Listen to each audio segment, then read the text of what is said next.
A paz do Senhor, queridos irmãos, que alegria estarmos mais uma vez aqui, a fim de falarmos e comentarmos sobre mais uma lição bíblica de adultos.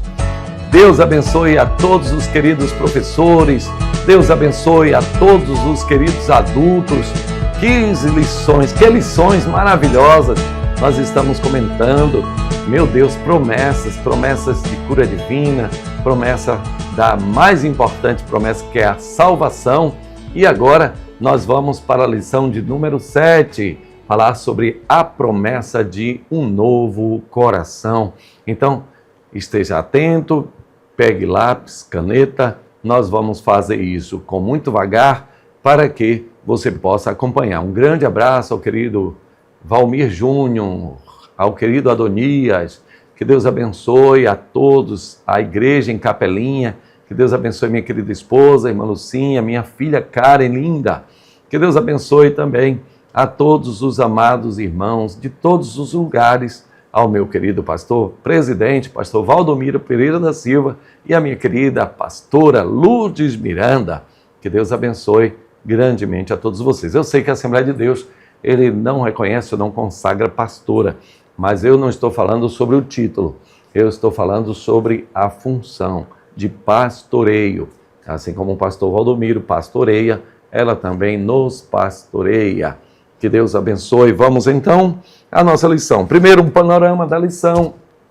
Para você que não costuma assistir às nossas palestras, então eu faço aqui um mapa da lição, que contém o texto áureo, a verdade prática, a leitura diária, a leitura em classe e também os tópicos e subtópicos e também a conclusão. Este é o mapa da lição, para que você possa ter uma ideia do todo. E ainda nós vamos aperfeiçoar este mapa para incluir ainda outras coisinhas importantes que fazem parte da lição. E muitas vezes nós passamos batido, vamos lendo partes por partes e não vemos a lição como um todo. Mas agora você tem a oportunidade. Coloca na tela, por favor, meu querido Guilherme. O texto áureo diz assim: vos darei um coração novo e porei dentro de vós um espírito novo e tirarei o coração de pedra da vossa carne e vos darei um coração de carne. Ezequiel capítulo 36, versículo 26. Que maravilha! A verdade prática diz: o salvo em Cristo Jesus tem um coração novo, voltado para a palavra de Deus e disposto a fazer a sua vontade. A leitura diária, eu faço questão de enfatizar, vem para mim aqui, para que o professor ele possa estar conectado. A palavra de ordem é essa, conexão. Você é professor, e aqui vai uma crítica à querida Igreja Assembleia de Deus, mas é uma crítica apenas de advertência. O que é que acontece? O professor da EBD, ele, pelo fato de estar ensinando, então Deus vai dando a ele muitos dons. E o professor, é difícil encontrar um professor de EBD que seja só professor. Então ele é professor, ele é regente ou ela é dirigente de ciclo de oração, ela cuida da cantina, ela é recepcionista. O que é que acontece? Isso tem um lado positivo, porque a pessoa nunca está parada. Tem outro lado positivo, que são as necessidades da igreja. A igreja precisa de pessoas, e quanto maior a igreja, precisa de mais pessoas. Mas qual é o lado negativo? É que muitas vezes a pessoa perde o foco, está dividido em muitos compartimentos. Então, o seu lado professor, ele vai perdendo paulatinamente o foco e muitas vezes não tem tempo para se dedicar profundamente ao estudo da palavra de Deus. Isso nós sentimos muitas vezes na classe. A classe está bem, está alegre, está contente, mas quando nós falamos de um pensamento de geração, olhando um pouco mais para frente, nós nos preocupamos, porque muitas vezes não vemos o desenvolvimento a longo prazo. Então, pense nisso. Sempre que puder, professor, dê uma atenção especial. E como é que você dá atenção especial? Fazendo a leitura diária. Sempre que acordar, ao invés de ir logo no WhatsApp ou no Instagram para ver a novidade, para dar risada, que todo mundo gosta de rir, então vá na palavra de Deus. Coloca a lição aí, ó, e dá uma olhada. A CPAD, inclusive, para você que gosta de coisas digitais, tem a lição bíblica em formato digital, para que você possa folhear, certo? Então, na segunda-feira, João capítulo 3, versículos de 3 a 8, a regeneração, nós falamos sobre essa figura da salvação bíblica. A regeneração, pode porventura o homem voltar ao ventre da sua mãe e nascer? É necessário nascer da água e do Espírito. É um novo coração. E Jesus, aliás, o escritor dos Provérbios diz, é do coração que procedem as saídas da vida. Guarda bem o teu coração. E Jesus também, falando aos fariseus, retrucando os fariseus, ele diz, não é o que entra que contamina, é o que sai do coração do homem. São as palavras que saem dele que contaminam o homem. E assim por diante, você vai ler com mais vagar, fazer a sua meditação diariamente, para que no domingo você esteja preparado para ensinar. Romanos é a nossa lição bíblica, está a leitura bíblica em Romanos, a partir do versículo 25 do capítulo 2. Vamos à leitura.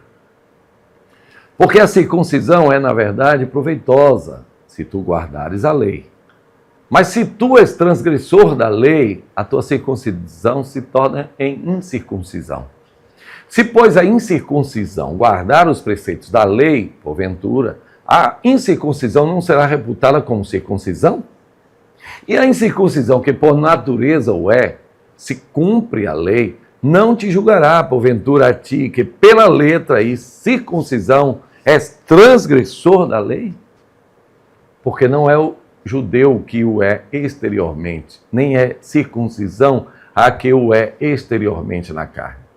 Mas é judeu o que o é no interior, e circuncisão a que é do coração, no espírito, não na letra, cujo louvor não provém de homens, mas de Deus.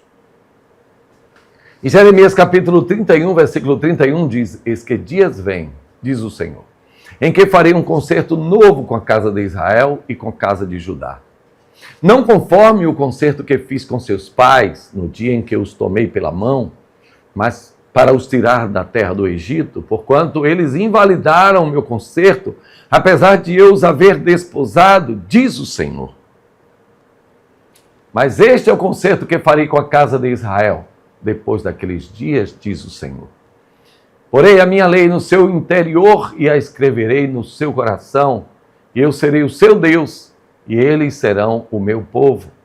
E não ensinará alguém mais a seu próximo, nem alguém a seu irmão, dizendo, conhecei ao Senhor, porque todos me conhecerão, desde o menor deles até o maior, diz o Senhor, porque perdoarei a sua maldade e nunca mais me lembrarei dos seus pecados. Aleluia, glória a Deus, glória a Jesus. Os objetivos da lição, como de praxe, são 3. Primeiro, conceituar a palavra coração, de acordo com a Bíblia. Segundo, destacar a nova perspectiva de vida de quem tem um coração novo. E terceiro, elencar as promessas para o coração novo. Esses são os 3 objetivos da lição e precisa muito de que o professor siga os tópicos a fim de chegar aos objetivos.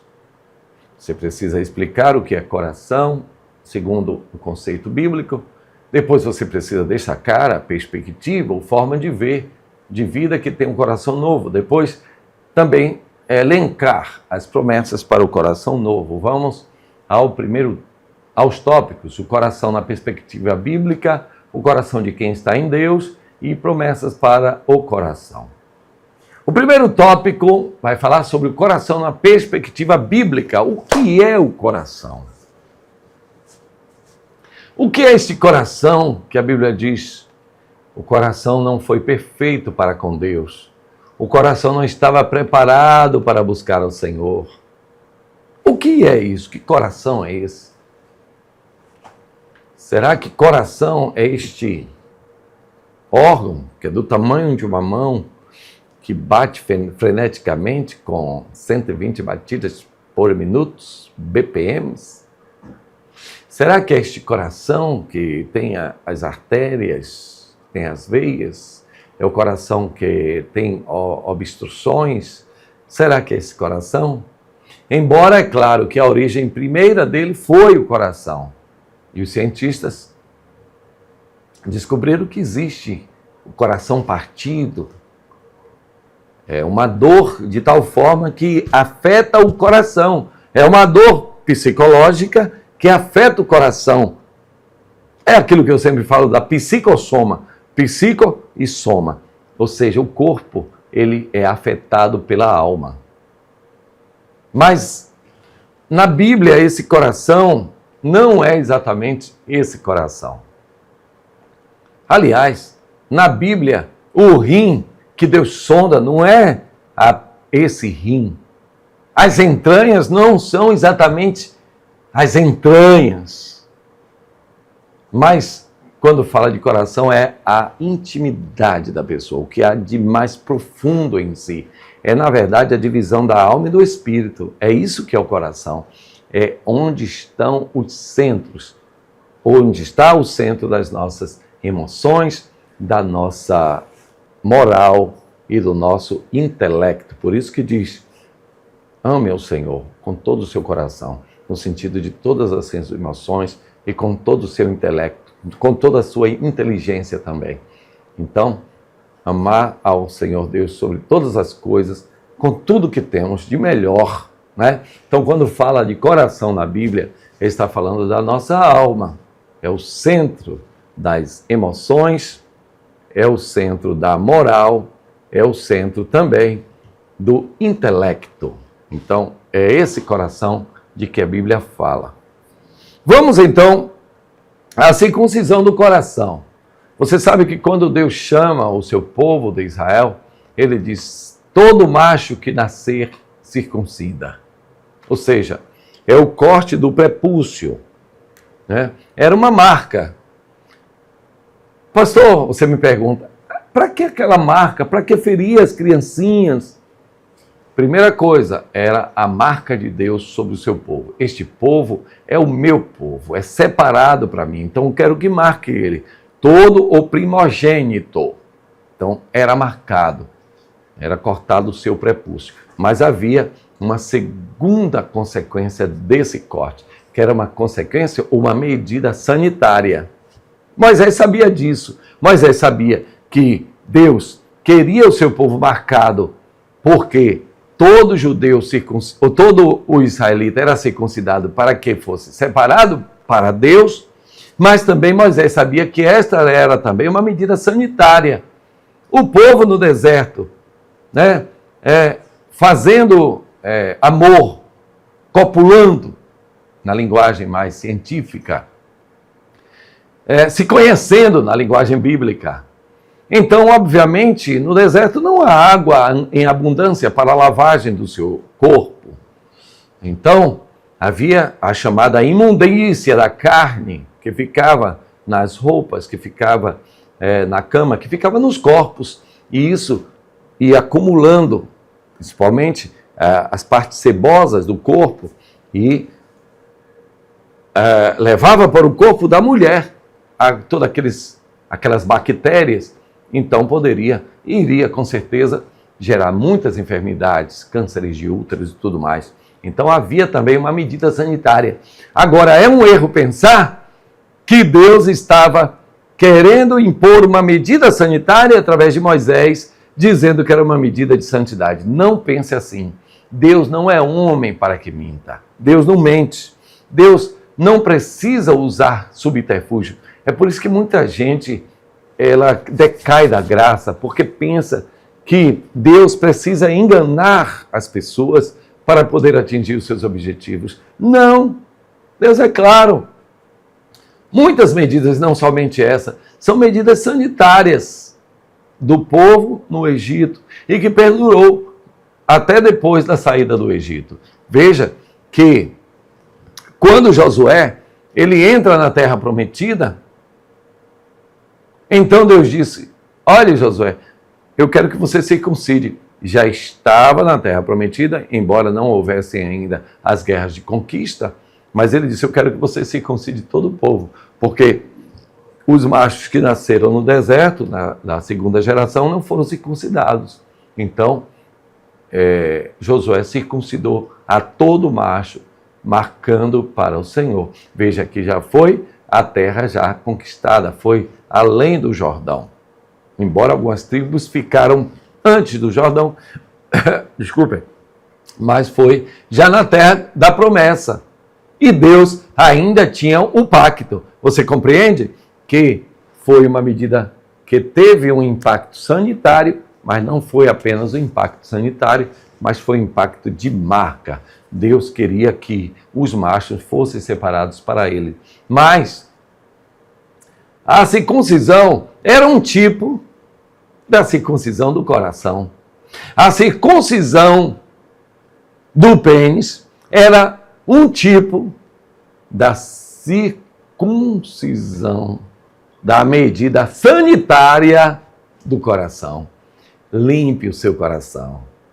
Tenha o seu coração circuncidado para Deus. É disso que nós estamos tratando.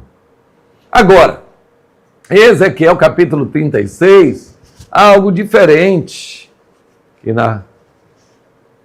que na pregação nós utilizamos. Veja, Deus não quer pintar por fora a casa. Isso é importante. Tem muita gente pintando por fora a casa. Ah, é uma festa, vou pintar a casa por fora. Mas o Senhor já havia advertido. E ai de vós, escribas e fariseus, vocês são sepulcros pintados por fora. Então por fora está tudo pintado. Mas o coração, que figura maravilhosa. Nosso Senhor Jesus é inteligentíssimo. Ele é a sabedoria de Deus. Por fora vocês estão bonitos. Roupa lavada, filactérios, tudo em ordem. O éfode, tudo beleza. Mas dentro vocês são murmuradores, vocês são contumazes e rebeldes, vocês são incrédulos, vocês não observam o sinal dos tempos, vocês entram nas casas das viúvas, vocês são demais, o coração está cheio de rapina. Cheios de rapina. Então, o coração não pode apenas ser limpo por fora. A casa não pode ser apenas pintada. O Senhor não diz, eu vou colocar uma escola nesse coração aqui para ver se ainda dá um tempo. O Senhor não diz, eu vou limpar esta veia, esta artéria, para poder... Não. O Senhor aqui, no capítulo 16 de Ezequiel, o Senhor é radical. Olha, eu vou trocar o coração de vocês. Aleluia, glória a Deus. Eu vou dar um outro coração. Vou tirar esse coração aí, está pedregoso. E vejam que o coração inicialmente não era de pedra. Não era de pedra, era um coração de carne. Mas o coração petrificou por causa da incredulidade. A incredulidade petrifica o coração. O coração morre. A pessoa tem nome de que vive, mas já está morto. Eu vou dar um outro coração. E outra. Naquele tempo ninguém vai procurar dizer, ei, a lei do Senhor é essa. Não, porque vai ser escrito já na tábua do coração de carne. Que maravilha! Glória a Deus. Só Deus quem pode fazer isso. Sinopse do tópico 1. O coração se refere ao homem interior, para revelar o centro da vida mental, emocional e espiritual do ser humano.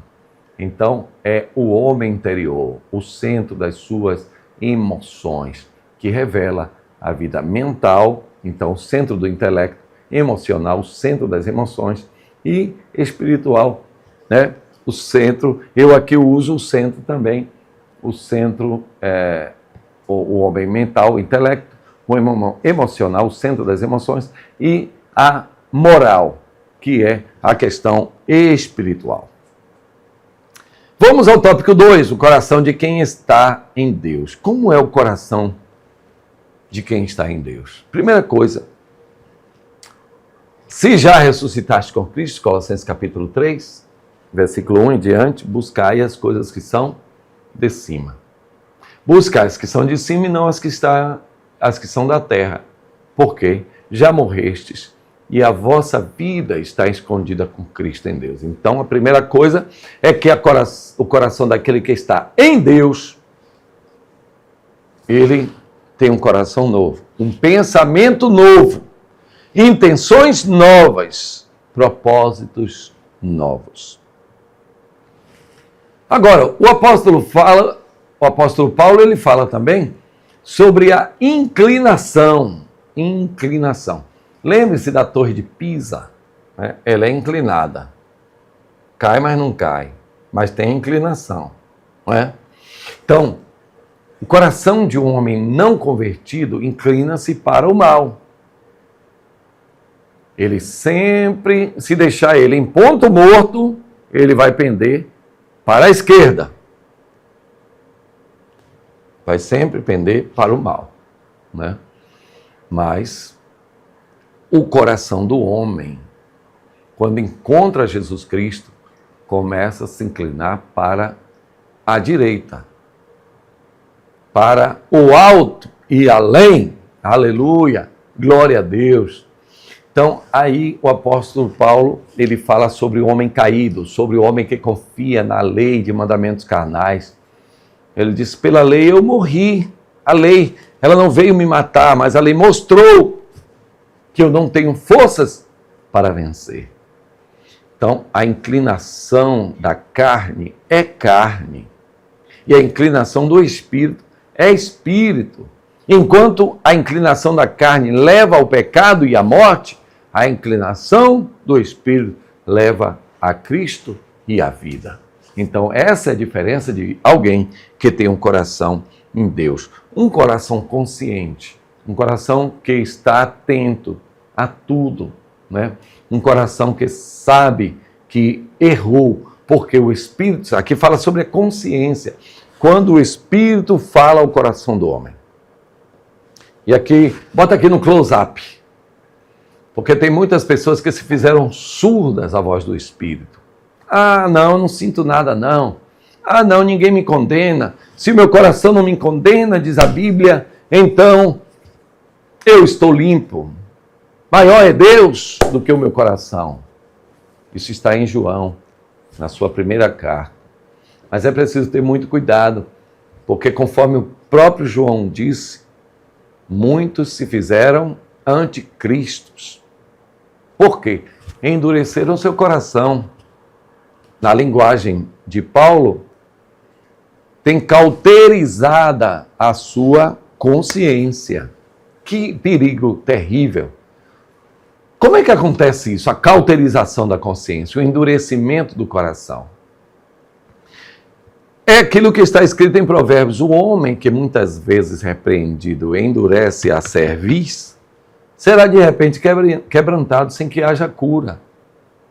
Ou seja, quando você é repreendido e baixa a sua cabeça, baixa a sua cerviz, que é a cerviz cervical, então você admite que errou, e aquele que confessa e deixa, alcança a misericórdia. Mas aquele que diz, não, eu estou certo mesmo, eu tenho uma razão, então de repente vem algo e quebra. Quebra. Será de repente quebrado, sem que haja mais cura. Então, aí acontece a cauterização da consciência. A pessoa comete as maiores barbaridades, pirraça, fere, blasfema, murmura, injuria, calunia, difama. E é como aquele que estava bêbado. Não sei quem me bateu e também não sei em quem eu bati. Cuidado com a consciência cauterizada, porque um coração consciente é um coração sensível à voz de Deus. Recorte isso aí depois, viu, Guilherme? Ficou bom, hein? Para a glória de Deus. Terceiro subtópico, Deus vê o coração. Oh, glória a Deus! Deus é um Deus que sonda os corações, sonda os rins. Por isso que o salmista, no Salmo 139, ele pergunta, Senhor, Tu me sondas e me conheces. Sabes o meu assentar, o meu levantar. De longe conheces o meu pensamento. Então esse pensamento, aquilo que está no seu coração, e é do coração que emana todo mau pensamento, né? Tudo que acontece no plano fático, quer dizer, tudo que acontece na realidade, primeiro acontece no coração, né? Primeiro acontece no coração. Ah, eu cometi um erro, foi sem pensar. Não é bem sem pensar. Você já deixou que as suas emoções levassem a isso. Então você condicionou o seu corpo e a sua mente para que, diante de uma situação tal, você reagisse assim. Está entendendo? Então, de certa forma, você foi quem permitiu que o seu corpo agisse assim. Assim foi com Caim, que juntou tanto ódio, tanto rancor, tanta inveja, tanto ciúme, e deixou que o seu coração mau o dominasse. Foi isso que Deus disse. O coração mau dele dominou ele. De sorte que quando aconteceu, quem sabe, um mal-entendido, um entrevero, uma discussão, né, estavam só eles no campo, então ele condicionou o seu coração e o seu corpo para reagir mal, e então matou o seu irmão. Tenha cuidado, tem muita gente querendo se justificar, eu sou assim mesmo, eu sou assim mesmo. Não, você não é assim mesmo. Tim LaHaye escreveu um livro chamado Temperamentos Controlados pelo Espírito Santo. Deixe o Espírito Santo controlar o seu temperamento. Cuidado com o seu coração. Condicione o seu coração para responder bem diante das terríveis situações que vêm contra nós. Gente, se fosse dar vazão ao coração, oh meu Deus, saiba que tanto melancólico, como fleumático, como sanguíneo, como colérico, reagiriam mal, porque a criança, ela desde cedo, quando a mãe chama ela atenção, a maior parte das crianças reage mal, quer logo ferir a mãe, quer logo... Não, mas aí pouco a pouco a mãe vai ensinando como se deve reagir às situações, né? E depois que nós ficamos adultos, aceitamos a Cristo, aí aquele que tinha uma reação, agora é um homem manso. Não foi assim com Moisés? Que quando viu aquele egípcio, pá, o cabo morreu, né? Provavelmente ele perdeu os sentidos e não recobrou mais. Mas depois, diz a Bíblia, que ele se tornou o homem mais manso da terra. O povo murmurava, e ele, oh Deus, esse povo é teu. Moisés, eu vou destruir esse povo, não aguento mais. Não, se for assim, então tire o meu nome no livro, no teu livro. Ixi, você tá convertido mesmo, Moisés. Deus, ele sonda os nossos corações. A sinopse do tópico 2 é: o coração novo é inclinado para Deus, consciente da sua vontade, que sabe que Deus conhece todas as coisas. O tópico 3 vai falar sobre promessas para o coração. Um coração feliz. É uma boa promessa. O salmista disse que o coração alegre aformoseia o rosto. Por isso eu sou bonito, porque o meu coração é alegre, não é? Mesmo na dor, mesmo nas perdas, mesmo na tristeza, eu tenho alegria no meu coração. Qual é o segredo da sua alegria, meu pastor? Jesus Cristo que mora em mim. Nada pode mudar esta realidade. Nenhuma circunstância adversa. Se paz a mais doce me deres gozar, ou se dor a mais forte sofrer, seja o que for, tu me fazes saber que feliz com Jesus sempre sou. O crente, o verdadeiro cristão, ele não precisa estar com os dentes abertos, mas ele precisa ser feliz com Jesus. E essa felicidade, gente, não é uma felicidade falsa, uma felicidade de vitrine, é uma felicidade real, é uma felicidade de bem com a vida, como disse Melissa. Estar de bem com a vida. Jesus te salvou, irmão. Jesus comprou com o seu sangue a sua vida. Jesus lhe deu uma família, Jesus lhe deu um trabalho ou emprego, ou mesmo sem emprego, o Senhor lhe deu oportunidades na vida. Agradeça ao Senhor, seja grato a Deus. Não se deixe levar pelas coisas da vida, não vale a pena. Todo o povo de Deus gosta quando o homem e a mulher de Deus é para frente. Você já viu isso? Quando é firme nos seus posicionamentos, quando está sempre com uma palavra de vida temperada para também ajudar aqueles que precisam. Glória a Jesus. Então, o Senhor nos promete uma vida feliz, uma vida de alegria. Aquele que tem Jesus Cristo tem alegria. Criança de Jesus tem energia para gastar. Oh, glória! Um coração amoroso, um coração cheio de amor, né? Paulo e Silas, quando foram açoitados, eles reclamavam, eles brigavam, eles entraram em depressão, eles ficaram com a cara feia.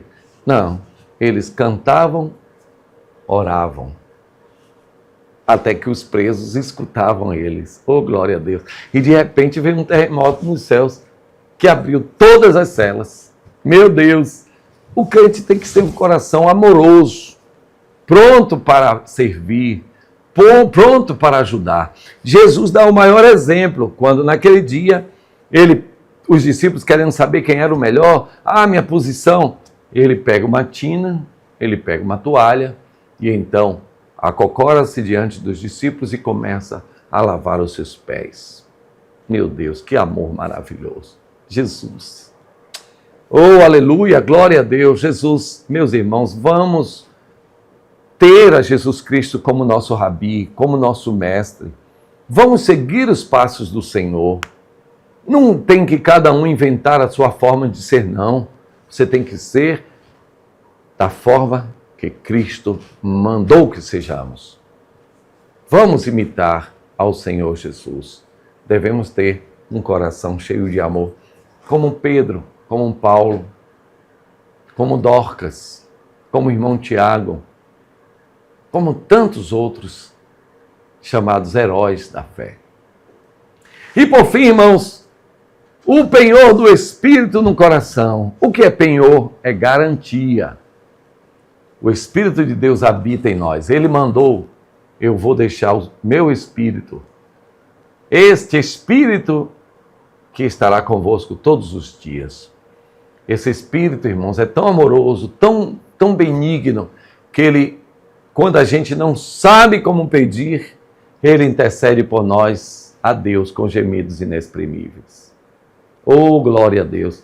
Esse Espírito de paz, ele é a garantia que nós também subiremos. Aleluia, glória a Jesus. O Espírito de Deus habita em nós, habita em nosso coração. O Espírito habita o nosso intelecto, habita as nossas emoções. O Espírito habita o nosso espírito, a nossa moral. É por isso que está escrito assim: o Espírito de Deus que conhece o espírito humano, né? Ele sonda o espírito humano, ele sonda todas as coisas, até as profundezas de Deus, e conhece também as profundezas do espírito humano. Então ele consegue pedir, interceder a Deus por nossas vidas. O Espírito de Deus em nós é o selo, é o penhor, é a garantia de que somos filhos de Deus. É por isso que clamamos: Abba, Pai, querido Pai. Oh, aleluia, glória a Deus. Esse poderoso Espírito é o penhor da nossa salvação. Meus irmãos, que Deus assim nos abençoe, nos guarde, nos fortaleça. E nós vamos então agora para a nossa sinopse do tópico 3. Ponha na tela, por favor. Diz assim: Deus tem promessas de um coração novo, feliz, cheio do amor que é derramado pelo Espírito Santo. Glória a Deus. O Espírito é derramado em nós. O amor de Deus que está derramado em nós pelo Espírito Santo que nos foi dado. Glória a Jesus. Até a nossa próxima lição, cujo tema vai ser a promessa de paz. Que Deus abençoe a todos os professores, alunos, superintendentes, pastores. Que Deus abençoe a toda a Escola Bíblica Dominical. Amém. CEADEB TV, uma herança de fé pra você.